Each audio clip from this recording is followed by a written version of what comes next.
siriagana nti siteekayo. Asigateekayo. Sinywako. Kabaya sinywako.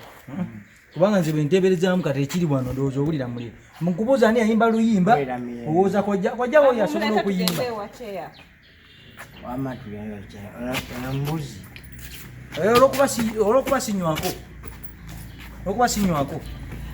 Sigayinywa. Ongambyeko. Sigambye mbuza katyako tuterezaako ennaku. Kati fe abatalina nnaku tekitegeeza tetulina kunywa. Olina ennaku? Olina ennaku. Tetulina kunywa. Ewakyawa?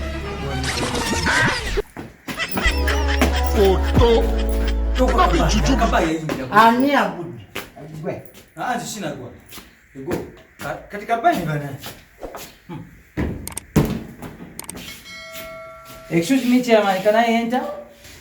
Yes, you can enter. Good evening, Chairman. How are you? I'm fine. Good evening, Chair. Good evening. How are you? Onanyo?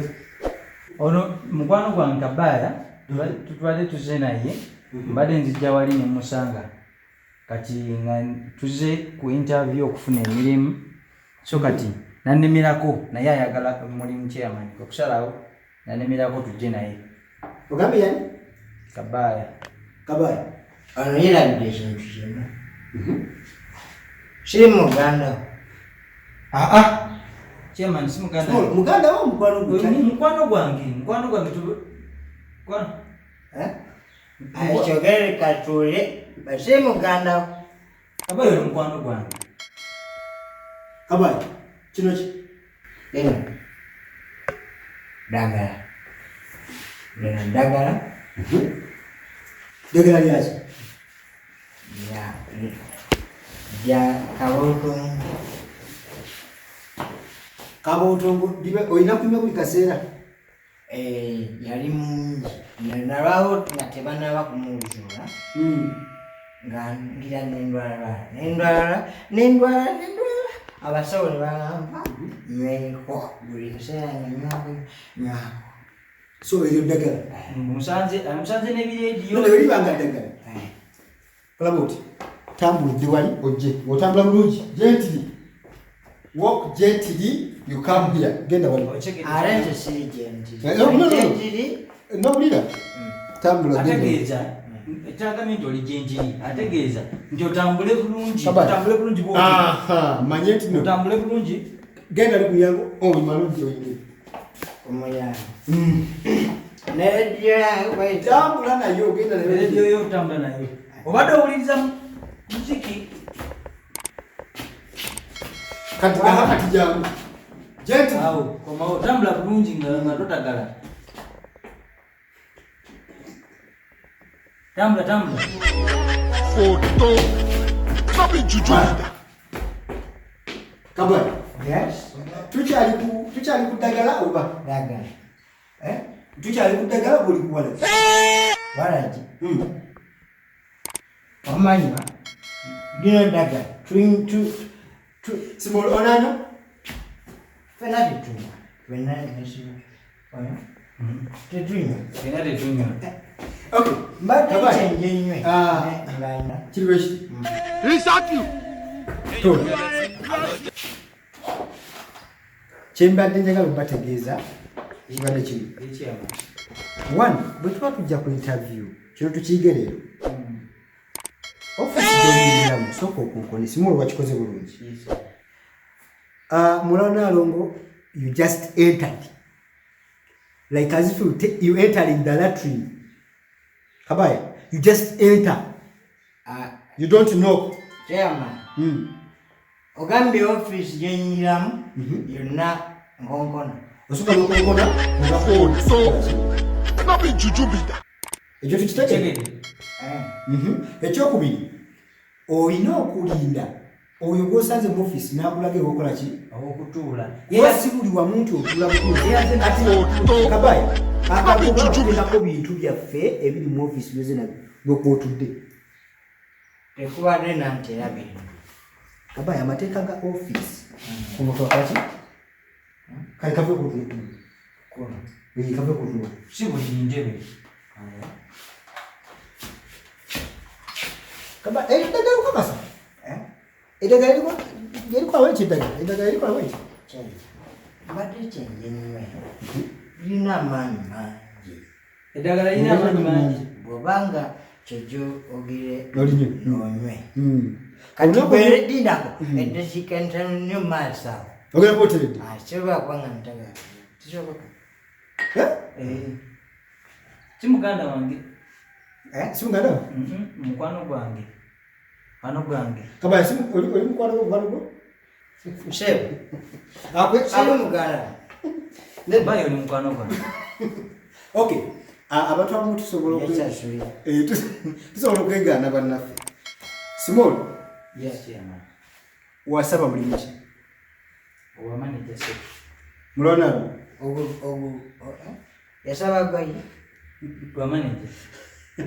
Oba ekijombuuza nyina kusaba mulimu ki? Kuba omulimu gwange bagenda kuwa omulimu Kabaya. Kabaya bagenda kuwa omulimu. Kiri bwe kiti. Ebiwandiiko bya Vice yakoze ki? Yabikuwadde. Yabireese. Naye munnamwe simulaba ofono leero.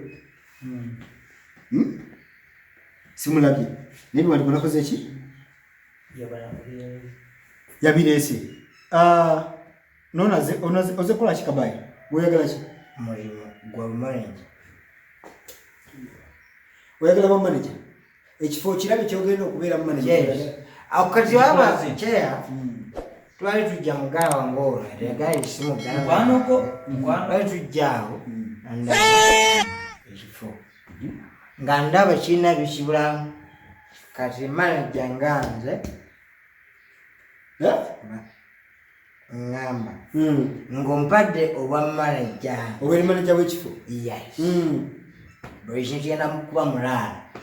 Ebiwandiiko osoma kyekala ki Kabaya? Nasoma nnyo paka nasoma paka mu P4. Awo natuuka mu P4 ne bampa ebbaluwa ya P4. Mwaka ki? Baba P4 oba senior 4. Mwaka ki? Toyawula enjawulo wakati wa P4 na senior 4. Toyawula. Njawula. Ndi wa P4. Okay. Kati Kabaya. Yes. Ogambe oli wa P4. Unfortunately, oba manager twetaaga omuntu yamala senior 6 ate nasoma course ey'ebyo bye twagala. Small wenalabye mu biwandiiko byo. Yes, yeah. Wasoma nalabye nga twasoma bwa business management. Wasoma course ki? Yamanyi olw'okuba nti emirimu li mugibuze. Ensalawo nzije nsaba omulimu gwa manager. You see? Roles of managers man the roles of Is that you? Yes. Mwana wangu wasaba ki? Accountant. How many years of experience wali okikozeeko? Tekikolangako. So mwenna muli bakuyigiriza. Fenna tuli bakuyigiriza kuba ono yasoma wa design, fashion design. Emirimu gyabula chairman nga omanyi. Omanyi. So kati muzze mugezeeko mulaba nga mufuna omulimu gwonna oguliwo. Eyesebo. Mu academics z'ennaku zino abantu bangi musomye emirimu oluusi ne gye mutakola. Wasoma designing and art sibogambye. Kati omulimu gwenjagala obbawa simona okiddamu. Emirimu gyenjagala obbawa njagala tugikwate bulungi tufune ssente kituyita capital. Kubanga nze ekigendererwa kyaze olwo buli omu alina omulimu gwakola ki Gwakola. nga gugwe. You own your business. Yes. Kubanga ebiseera ebisinga nabagamba nti bw'oba okolera boss ndi mubawo mirimu naye bibagamba obeera okola oba oli mu vision ya boss so si you. When you work for me you helping me meet my vision. Gwatoli ku lubiri lwabyo. Kabayo kitegedde nambye mbuki You work Provision.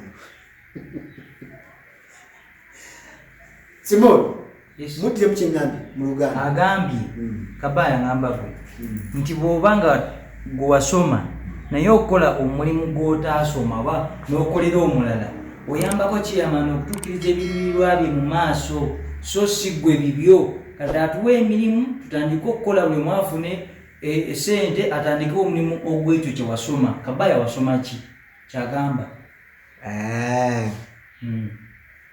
kyokolowoozeemu wasoma ki? Omanyi Kabaya kyamana bayo Subscribing Focus TV yange bingi